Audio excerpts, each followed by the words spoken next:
You're not going to believe what happened to Emily Walker on the night she thought would be the most magical of her life. Because if you had told her just a week earlier that the same girl she'd once called friends would tear her dream apart, literally, right in front of her eyes, she would have laughed and told you she wasn't living in some twisted teen drama.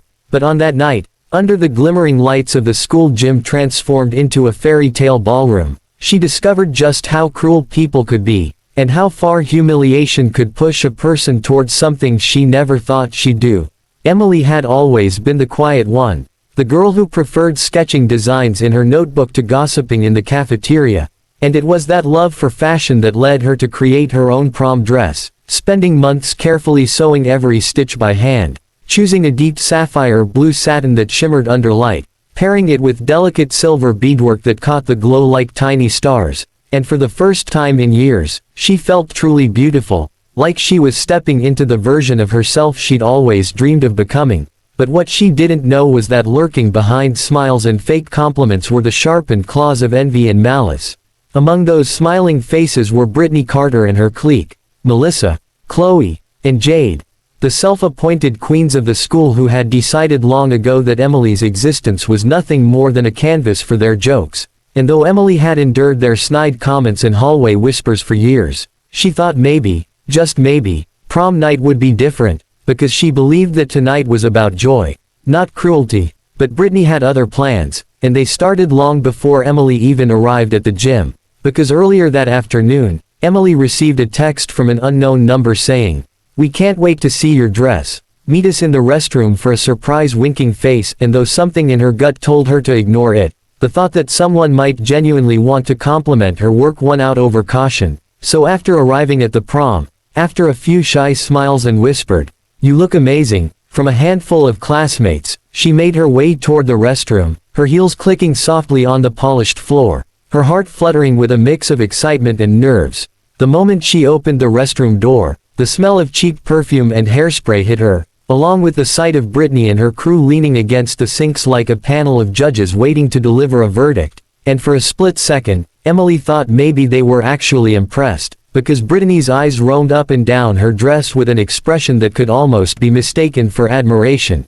But then the smirk curled on her lips, and before Emily could react, Melissa stepped forward, pretending to touch the fabric with awe, only to grab a fistful of the satin and yank, the sharp sound of tearing fabric echoing off the tiled walls, making Emily's breath catch in her throat. The laughter came immediately, loud and sharp, like knives, as Chloe and Jade joined in, pulling at the hem and the delicate beadwork, ripping apart the hours, days, and months of work Emily had poured into her dress, each tear not just in the fabric, but in her heart, shredding the confidence she'd built thread by thread, until she stood there, frozen, her arms crossed over herself in a desperate attempt to hide the gaping rips and the hot tears streaming down her face.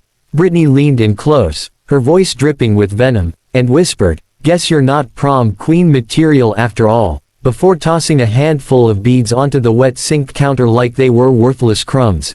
Emily stumbled back out into the hallway, the sounds of music and laughter from the gym a cruel contrast to the storm raging in her chest. And though she wanted to run home, crawl under the covers, and disappear from the world, something in her shifted in that moment. A spark lit deep inside her, fueled by every humiliation she had swallowed over the years.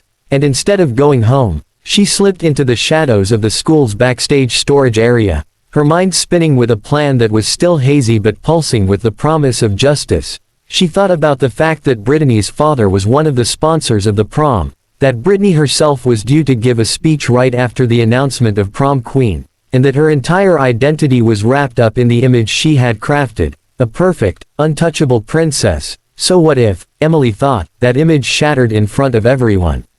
She could almost see it, the gasps, the shocked whispers, the way Brittany's confident smirk would crumble. But first, Emily needed help, and she knew exactly who might give it. Not a friend, exactly, but someone who had their own reasons to hate Brittany. Noah Reed, the school's audiovisual club president, who also happened to have been humiliated by Brittany at last year's winter dance when she, accidentally, spilled punch all over his equipment. Finding him backstage adjusting the lighting controls, Emily stepped into the dim glow and, swallowing her pride, told him everything in a low, trembling voice. To her surprise, he didn't just agree to help. He grinned, like he'd been waiting for this kind of opportunity, and together they began crafting something that would ensure Brittany's perfect night ended in ruins. The plan was risky, maybe even reckless, but as Emily sat there, sewing a quick makeshift fix to the shredded parts of her dress with leftover fabric from a costume rack, her hands steady despite the adrenaline, she realized she wasn't just repairing a dress. She was preparing for war, and the battlefield would be the very heart of the prom.